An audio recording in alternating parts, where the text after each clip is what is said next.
Hello, Mennonite Church USA. My name is Crystal Washington, and I'm a technology strategist and futurist. And today we're going to talk about donor relations, specifically with a few technology tips for you. Now, since we're talking about technology, I want us to start off with a very quick exercise. I just like for us to get grounded because I know that technology can sometimes make us feel a little uncomfortable or a little scared. And so I find that when we're grounded and we make sure that we're present, we're a little bit more open to hear, and our processing of information is a little sharper. So will you do this with me? All we're going to do is breathe into the count of 3, hold our breath for a few seconds, and then breathe out to the count of 5. That's it. You ready? Here we go. We're breathing in.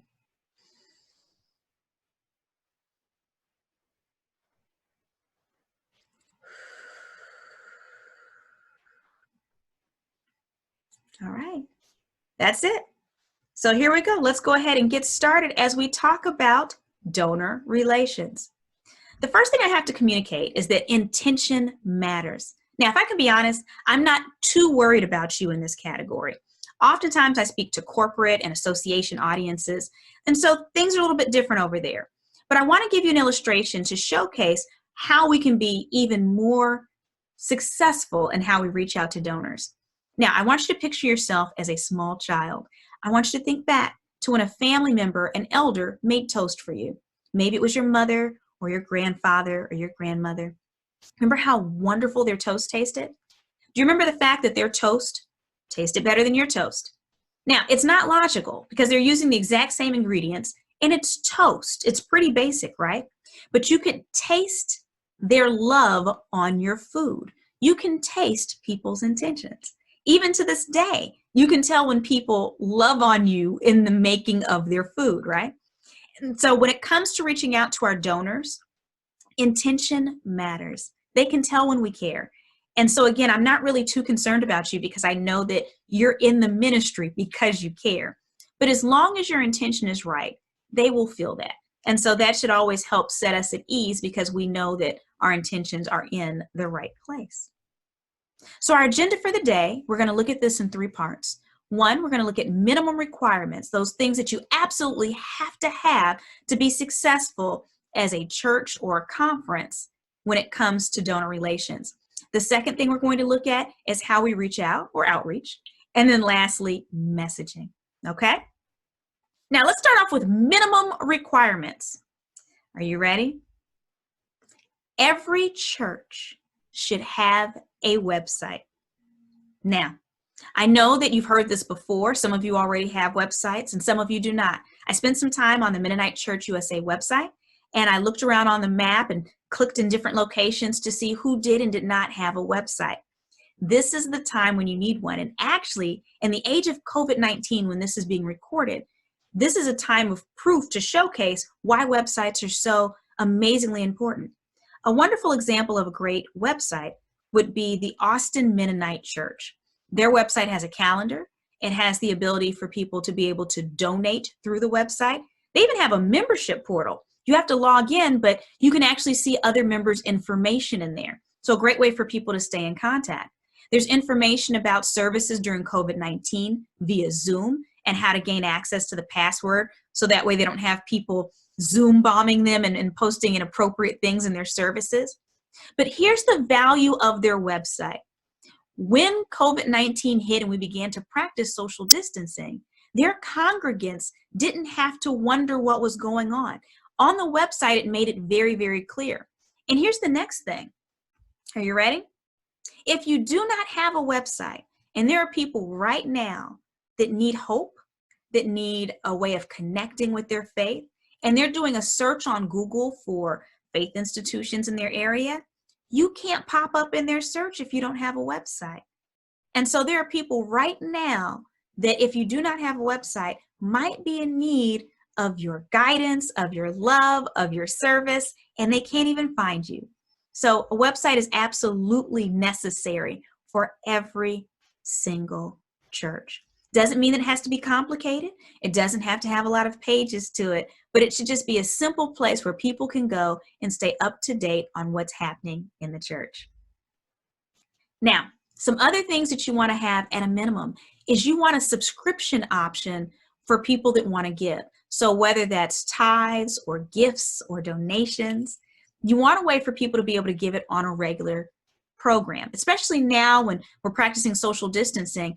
I'm pretty sure that you have people that are part of your congregation or part of your conference who would appreciate just being able to set up the money to come out of their account on a regular basis so that they don't have to think about it. It's more set it and forget it, right? So make sure that that option is there, especially right now where they can't get into the church, where you're not having services in there. Also, you want to make sure that you're able to take credit cards by phone. So if someone calls in and says, hey, I want to give from my credit card, I want to give from my checking, my debit card, make sure that you can take that. And the great thing is, if you don't know how to do subscription, or for whatever reason you don't have a virtual terminal where you can take credit cards easily, just contact your financial institution that you use for giving. That could be anything from PayPal to Everence to another bank. But contact them and they should be able to give you guidance on how to get these things set up. And then the last thing I want you to consider is being open to crowdfunding. Now, crowdfunding is simply allowing many, many people to give smaller amounts to hit a big goal, okay? And so oftentimes in faith traditions, we go after larger donations. But what's interesting is that oftentimes smaller donations can add up to a larger amount than us just going after those few people that have a higher means. So for instance, in our last 2 presidential runs, we had both parties utilize crowdfunding, and those presidents that we had in both instances were able to gain huge amounts of money through very, very small, almost micro donations. Now, what's interesting about all of this is that the term crowdfunding has come back into the popular lexicon maybe 15 years ago, right? And it's more of a grassroots thing, and then you heard corporations talk about it. But I'm pretty sure that faith institutions were the ones who created crowdfunding thousands of years ago. Think about it. That's how they would have built their houses of worship. And so I just encourage you to take back what's already a part of your faith and utilize crowdfunding to allow as many people as possible to be a part of your visions, to allow as many people as possible to give to very important programs that you have, okay? Now, let's look at reaching out or outreach. Now, one of the first things you want to do, especially right now, so again, when this is being recorded, it's during the time of COVID-19, this is true of any time, but right now when it might feel a little bit more awkward contacting people, this is especially true. All you're doing really is calling to ask them how they're doing. And just listen. Here's something I've learned. And again, keep in mind, I'm normally speaking with clients that are in corporate and association. I did this for my own clients. I didn't want anything. I wasn't trying to drum up business. I just wanted to make sure that everybody was okay. And something magical happened. It was like this thing cracked open and people were human. And I learned that a lot of people didn't have anyone that they could talk to. And my clients just kind of opened up and talked about how they were doing, what was scaring them right now, what was working, what wasn't working. And I just listened. And if they were having an issue with their child's education and they were missing a resource, if I knew of something, I told them. If they had a small business and they didn't know what they were going to do about funding, I sent them information about the payroll protection program. So again, you're listening to be able to provide them with whatever solutions you have available and encouragement.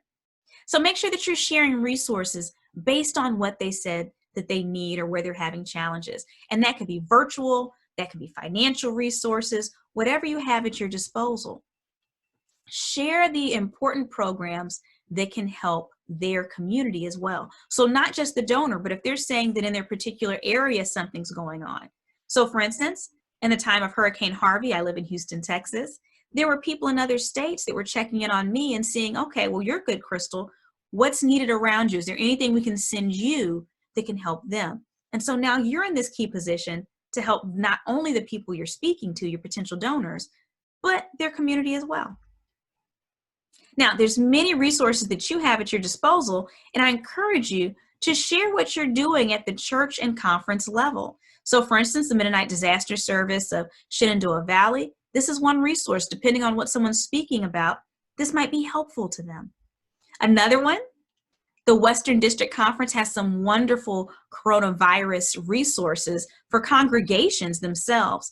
And so if you're speaking to another congregant and they're talking about their challenges, maybe they volunteer, make sure that they know that they're aware of this. The Pacific Southwest, they have a fabulous website with COVID-19 resources, but some of them aren't even typically what you think about. We know right now that there are people who are at home, and maybe they're at home with their children who are on multiple devices, their mates working from home too, maybe the grandparents are there. And so the house is fuller all day long than it ever has been before. And it might present some new challenges as everyone's there, especially all the electronics uses, which children are being educated on their devices. So sometimes it's harder for people to cope. And so as you're speaking to these people and you're asking them how they're doing, they might mention they're having some challenges. And so this Pacific Southwest organization has some great ideas when it comes to art resources, cooking classes, or cooking ideas so that people can cook together. You and I know that this is an amazing time for bonding with family. And so giving them resources like this where they can enjoy each other, it endears you to them. It obviously helps you serve. And we also know that when people receive help, they're more likely to want to give help as well. So you're planting seeds. Always follow up with a handwritten card though. So after that phone call, just jot down a little note of encouragement, maybe some of the resources you'll mention in there, but something tangible that they can touch goes so much further than just an email. We don't get as much physical mail anymore, and that's not always a bad thing because who enjoys getting bills in the mail? But getting a card where you know that someone cares, something that you can pick up repeatedly and look at to give you hope, that's something that connects you with people. So again, I encourage you to always write handwritten cards. Lastly, let's look at messaging. Now, keep in mind that as you're reaching out to these people, you're offering them resources, make sure that you also let them know that they can be a part of these resources. If they find it helpful, let them know that their donations is what helps you continue to provide those resources for communities. The conference and local congregation know the needs of your specific community. So keep in mind, you already know what's needed there. At the same time, during times of crisis, funds are often diverted because people want to be a part of the solution for the big crisis they're hearing about on the news. If that's what they're constantly hearing, then that's what they want to serve. And so it's more important than ever before that you show people, you tie it in verbally and in your written communications. You tie in your causes with the particular disaster that's going on at the moment, because there's definitely some crossover. An example would be this. We know that one of the most vulnerable population are unauthorized immigrants right now.